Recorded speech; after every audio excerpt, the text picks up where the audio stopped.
What's up, guys? I got another Alliance War video for you. I will be going path 9 to 3 this war. We will be going up against 2-1-1. My first fight is against this Ebony Maw on node 2. Node 2 is the Aegis Heavy node where you need to land 6 heavies in order to remove the indestructible charge, and there's also backup recovery on this node. Backup recovery at 50% health, the defender gains a burst of 30% power. And whenever in doubt against these Aegis heavy nodes, just back yourself against the wall and bait out their heavy and spam a heavy of yourself, which is pretty much what I do. There's another trick that Manny was talking about parrying his second light, I think, but I didn't really know about that, and I just backed myself against the wall and did it that way. So anyway, against Ebony Maw, you cannot attack into him when you have the Falter debuff on you, and that approaching Falter just happened, so I do not go in. I wait for it to expire before I attack into him, which was pretty nice, and I got, I got 4 Intimidating Presence on him. Only one of them is to Petrify, so that sort of sucks. I wanted them first. But unfortunately, right there, I guess my parry was off. I'm not sure what happened. He wasn't in his Falter, so it's not like I missed or anything, but I did get clipped right there 3 times or twice, whatever it was. And I do push myself to an L2, which is not really what I want to do. I want to just be spamming L1s, but it's okay. Get some more Intimidating Presence on him. Fear the Void finally kicks, and we just block him to death, and that Ebony Maw on that Aegis Heavy and that backup recovery node went down. Thank God. Good thing I had the Petrifies on while the backup recovery was on. Anyway, my next node is a Korg on the Aegis Intercept node. On Aegis Intercept, you need to intercept the defender 3 times to remove their indestructible charge, and this is also backup recovery. Once again, backup recovery at 50% health. The defender gains a burst of 30% power.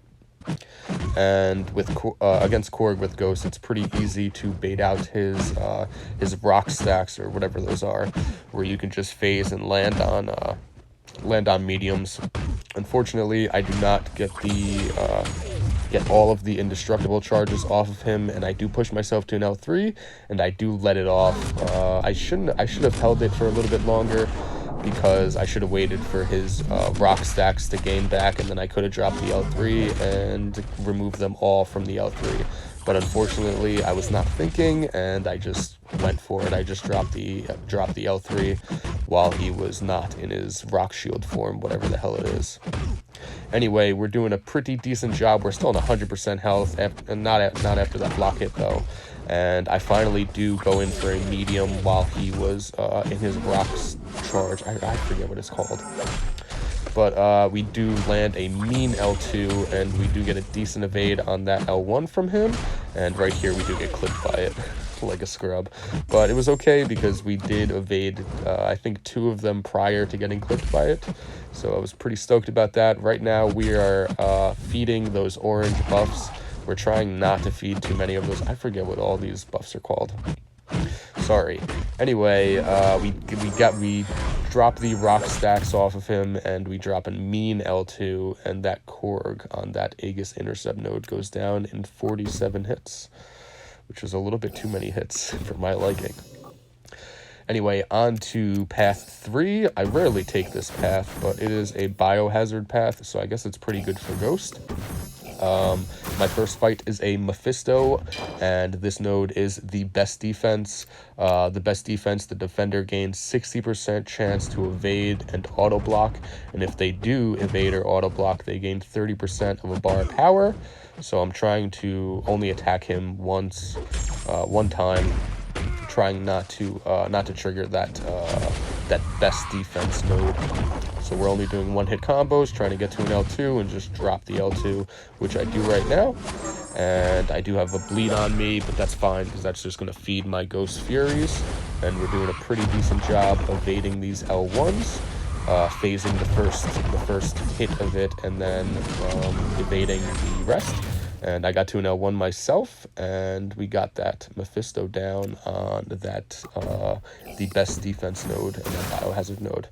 Anyway, here goes the shit show of the Alliance War. I was super, super nervous about this fight. It is a MODOK, and this is once again the best defense, and this is also backup recovery. And my game plan going into this fight, I hate MODOK, by the way. I don't know if you guys have watched my old war videos, but he is like my arch nemesis, the worst champion. I hate going up against him. So yeah, my game plan was to not get hit. My game plan was to not die, but unfortunately we did the exact opposite. We got hit and we died like a scrub. But really, my game plan was to strictly parry and just drop heavies the whole time and get to an L2 and drop an L2. But unfortunately, that is not what happened. So hopefully we can try and do that this go around. So yeah, it sucks that I got clipped by whatever I got clipped by, his L1 and his medium. The fight was just so super fast. MODOK sketches me out so much. I hate MODOK with a passion. But we're trying to just strictly parry heavy, which is what we wanted to do the first go around. We got to an L2, we dropped the L2, we triggered the backup recovery node. It pushes him to an L2. I'm like, oh shit. Hopefully he does not throw it, and we trigger the auto block. He gains the 30% burst of a bar of power. He almost goes red, and then I'm able to sneak in a medium of myself before his auto block comes back. So yeah, unfortunately, we did give up a death against that MODOK. Very shitty performance on my part, but I was super nervous against that fight. I hate MODOK.